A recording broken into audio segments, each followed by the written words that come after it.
Ladies and gentlemen, Honorable Haruna Iddrisu. Thank you very much, Professor Chairman. I should also use this opportunity to congratulate you on your assumption of office as chair of the important constitutional body of the National Development Planning Commission, and trust that you would use your judgment and experience over the years to contribute to Ghana having a blueprint of a national development plan for Ghana that will define the future of our country. As for the matter of who volunteers to speak first or not, it's only appropriate that I respect my senior colleague in Parliament and Minister for Majority Leader, that if even it was to be defined by age, I'm younger and he has to come first. If it was by experience and long service to Parliament, he served more than I have done.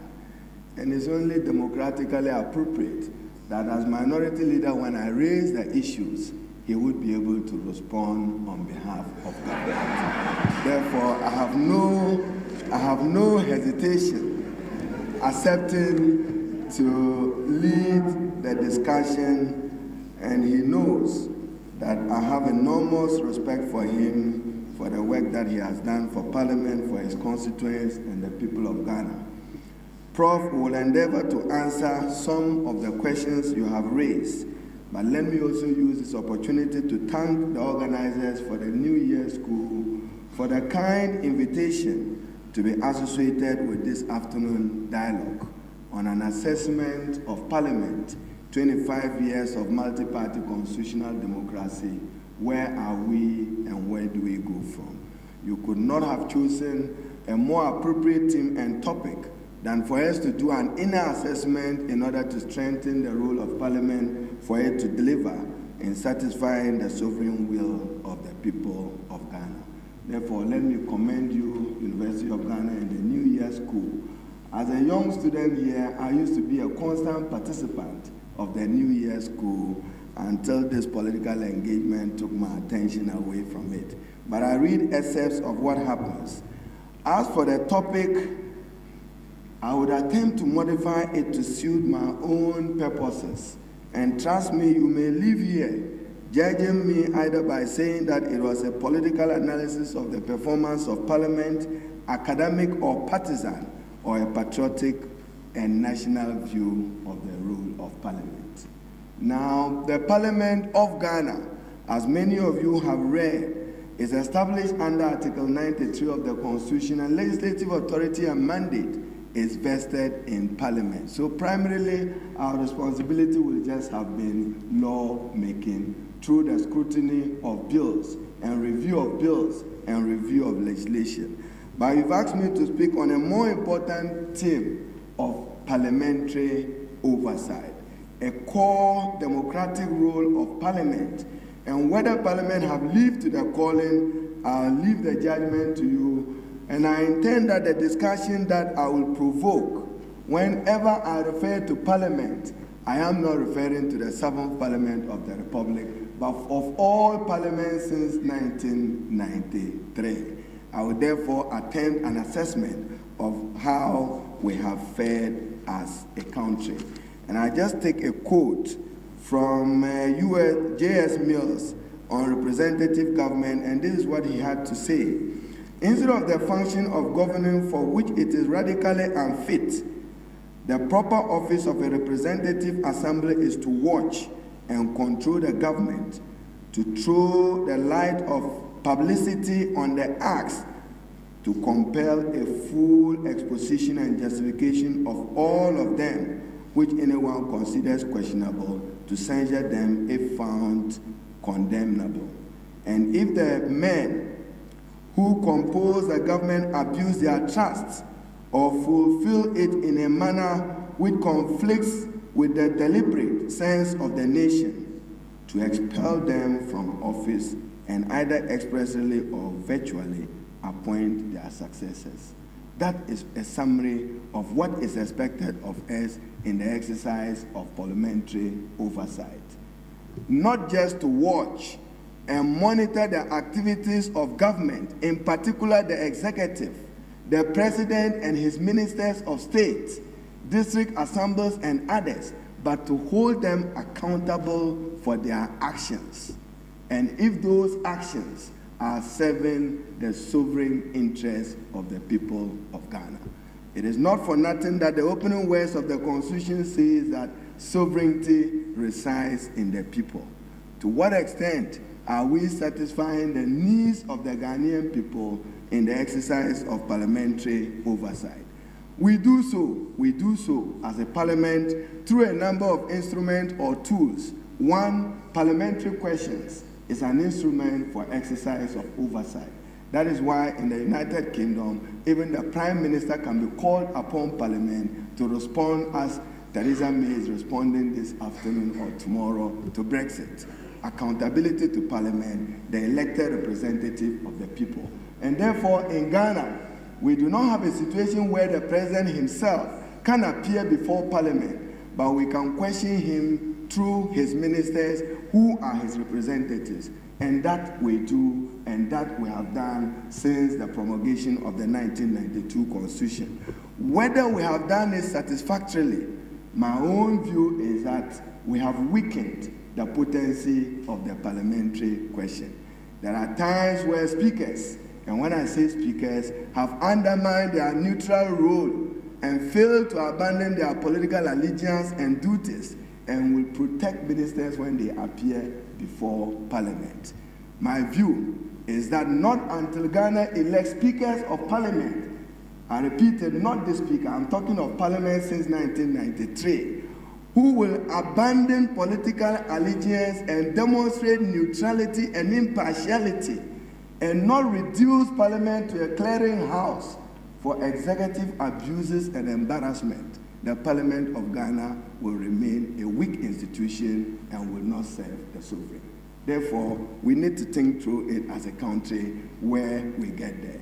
Many of them have done their part, many of them have done their best, but when it comes to questions, you see, and many of you watch televisions from your houses, when they see a minister embarrassed and you see the minister struggling, the speaker would whisper that, "Minister, thank you for appearing before Parliament to answer these questions," in order to provide him a towel to have a seat like in a boxing ring. That has happened from 1993 till yesterday, when speakers of Parliament, as I have said, will abandon neutrality and fail to abandon their political allegiance. My own view again is that Parliament should remain a forum, and that is another democratic function, for debate. And in parliamentary debate, we expect that the Parliament of Ghana will and should remain, even for tomorrow, the forum where rights and wrongs are thoroughly discussed and debated, and right prevails, not wrong. Unfortunately, over the years, it is not right which has prevailed. The majority have prevailed. Even when myself and leader, we may conspire that you won the debate, but we have the vote, unfortunately. That has not served our country. We have debated the rights, we've debated the wrongs. Admittedly, they will admit that you have debated well, but you lose the debate because you don't have the number. So the very architecture of the 1992 Constitution itself have contributed to a weaker oversight of Parliament. But it's for members of Parliament themselves to do what is right for the people of Ghana. You can refer to Article 97 of the Constitution. What can you do? You cannot cross carpet. So you are afraid to speak your mind. When you speak your mind, you cannot cross over, because Article 97 does not make it permissible for you to cross over. If you are a minister, as I was, it is worse. You want advancement. You want to hold closely to that ministerial portfolio. So sometimes you are afraid to offend the president, even if he is wrong. That itself will weaken and has weakened parliamentary oversight over the years. Now, distinguished ladies and gentlemen, statements is another instrument or tool that we have used in Parliament. For instance, as we see today, the whole country is talking about men's gold. You expect that Parliament as an institution on your behalf will take interest in the activities of men's gold to the extent that you want to protect jobs and protect people's savings and investment legitimately. But you see a Ghana where it's already, is he an NDC man or an MPP man? You mix the issues, and then those whose investment are suffering will suffer. Yet, you expect that Parliament as an institution, in promoting and saving the sovereign, must be interested in a deeper financial crisis. So we expect that any member of Parliament, from the majority or minority, must take interest in provoking a public debate, but an informed public debate that is sensible and accurate on the facts, in order that we can respond to it as a national crisis. I'll give you another example. The executive is who Parliament is to regulate and control in exercising oversight. Professor Chairman, the executive is headed by the President with his ministers of state. We can use statements to elucidate what the President or his ministers have done on a particular matter. Let me raise another controversial issue. The President, when he assumed office, rightful for the people of Ghana, was legitimately concerned about the operations and activities of galamsey and small mining in Ghana. Show me any evidence where the Parliament of Ghana have worked to support the President's action and to ensure that as a country we are free from the menace of galamsey and small-scale mining. Show me that evidence. Yet, we are the representative of the people. We have a duty to protect the environment. We have a duty to ensure that our mineral resources are mined in a way that endures to the benefit of the state and the republic. All you hear is that the President have lifted the ban. What informed the lifting of the ban? What informed it? Have we raised questions? And trust me, any President meaning well for this country will respect thorough and good debate on any matter and be guided by it. But you don't give him an opportunity, what he thinks he's doing is right, he would continue to do. I intend to respond to it so that my colleague can come, so that it can be more interactive. Oversight. Recently, you saw Parliament pass the U.S. Defense Agreement. The U.S. Defense Agreement of a treaty with the United States of America under Article 75 of the Constitution. And that has been Ghana. I'll give you several examples so that my research will be richer. When that agreement was laid before Parliament, as I speak, maybe my colleague will have the evidence. I have not seen any agreement signed. Yet, how can you be ratifying an agreement which is not signed? But because we have the numbers, we'll get it passed. You were in this country when the MPP and NDC in 2004, the MPP passed the CNTI loan agreement, which ended up at Hammersmith of a barber shop in London. How can that pass parliamentary scrutiny and pass parliamentary approval? You saw the NDC also pass the XTS deal. How can that pass parliamentary scrutiny, thorough parliamentary scrutiny? In there was a BOT agreement between government of Ghana and America, which has now been reviewed. In July 2009, there was sale purchase agreement of Vodafone. You remember then I was minority spokesperson on communication. And many of it is not because I see one of the officers of the Ministry of Communication smiling. It is not because the agreement was good. It was bad. And it remains a bad agreement at the time. But advisedly, could you be asking the state to abrogate a bad agreement if the financial cost of it was $1.5 to $2 billion that the state cannot afford? So who would have committed the state to it? So I'm saying that the Parliament of Ghana needs to wake up and work for the people of Ghana and allow for more scrutiny. There's been instances between 1993, I came in 2005, where debates are curtailed on important national issues. And what the speaker says is that I'll take 3 here, 2 here. Yes, it is regulated. but not on a U.S. military agreement. Will Congress allow it for a day and a night to pass? Then why are you in a rush to get it passed? NDC has done it, MPP have done it. Very recently, before Parliament rules, one of the most important financial bills introduced by the President was the Fiscal Responsibility Act. It was passed under certificate of urgency. That is wrong. We should allow ISA and the economists here to contribute to the discussion of a fiscal responsibility and tighten it in a manner that gives us policy credibility and consultation. We didn't do that. We just came overnight. The night Parliament was going to rise. The NDC too, we've done it before. Between 9, 7, 10 p.m., we force those processes through and we get those laws passed. But it's inappropriate, in my view, and we need to work at it. You remember the Fire Service Agreement of 2nd August 2010. And then on matters relating to corruption, oversight.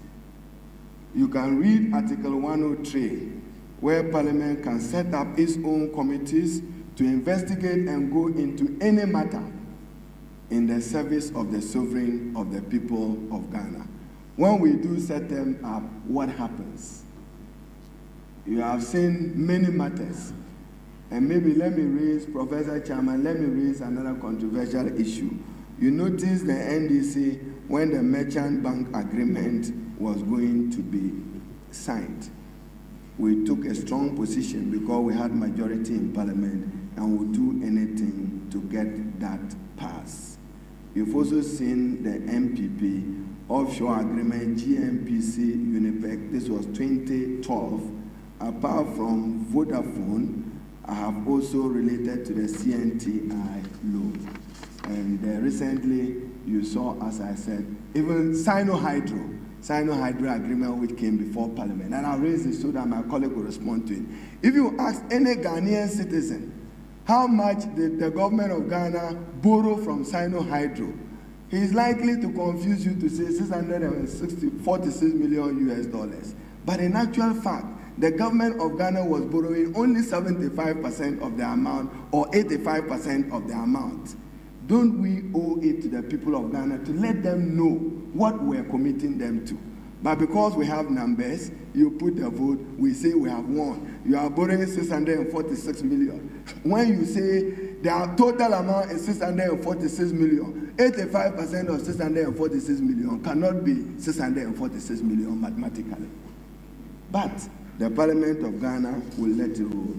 Prof, you were asking about appointments under Article 78. Fortunately, myself and my colleague, the majority leader, and most senior other than Honorable Bagman in Parliament, we have a consensus. If you read Article 78, we have what you call the hybrid of a confusion, of a confused role like me yesterday, 4 years ago, I was Minister MP. So, member of the executive, member of Parliament. Some of you have argued that it will not work or it has not worked. How come that in the United Kingdom it has worked? Because in UK, even though they run the Westminster proper system, ministers are also members of Parliament. It is what I pointed out. MPs eyeing to become ministers because of what you have said, Prof, 50 plus 1%. So everybody wants to please the executive and please the president to get recognized as minister. Probably, I have argued, and I've shared that with my colleague, it's about time that Parliament defines a ceiling for the number of ministers any president can appoint. Not NDC president or President Nana Addo Dankwa. Parliament must decide. We need a minister for food and agriculture, period. Must he have one deputy or two? We define it in the law. We need a minister for trade and industry, one, period. You don't need an additional minister for special initiative, where there will be confusion of roles and others. We define it. And I think that this country, as I've said publicly, can run with a maximum of 60 ministers, not more. And we should compel the major political parties of NDC and MPP to live to that. Not at the whims of the president that he wakes up and decides that he wants to enlarge the size of government. To serve who? What do ministers really do? When you have heads of departments, chief executive and others. And Prof, as you walk into the world of National Development Planning Commission, look at the confusion between board chairmen and chief executives. What has Parliament done to help any president to ameliorate and manage that particular conflict? CEOs and board chairmen. Probably, maybe Article 195 of the Constitution needs to be looked at, where the president should delegate that authority to the boards. After all, appointing authority is for the boards. But being minister, me myself, I took advantage of it. My officer will tell you, if I want somebody fixed somewhere, I'll walk through the corridor to the president and get the name announced. Then the board is obliged to work with him. I think that is wrong. I think that is wrong. We should allow the boards to determine who the chief executives are. And the president under Article 195 can delegate that. Prof, my answer to your last question, 1992 Constitution, we need a complete overhaul of that Constitution in order that it can serve both the democratic and development needs of our country. We need to thoroughly debate it as a people, decide whether the Constitution has served us or not, but we proudly can celebrate it as we are doing. We have had 25 years of stable, peaceful, multi-party constitutional democracy, which has made us a pride of many in Africa. The final issue, Prof, that you raised was security of tenure. You yourself, you become a victim of it tomorrow, God forbid. If there is a change of government, any appointment you have from this administration is likely to suffer. Not because you are not competent or you do not have the experience to serve, but because of who appointed you and when you were appointed. That is wrong. We need to correct it nationally. The public service and the civil service, and many of you who have a lot to share with this country, even though you yourself too will have to reduce your excesses of partisanship. We will have to take a decision on it.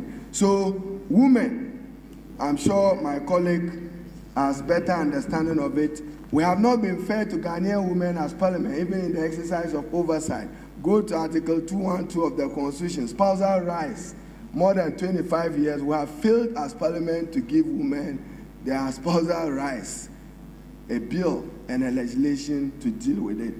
I said the last time that we could expand parliament, not by an additional 30 and dedicate the 30 to women, and let the women be chosen on the basis of the proportional strength of the parties which has won the elections to parliament, so that 275 plus 25, you have some 300. But that 25 is dedicated to only women. Because when they are there, your nutritional rights and your other rights can be respected. Let me thank you all for the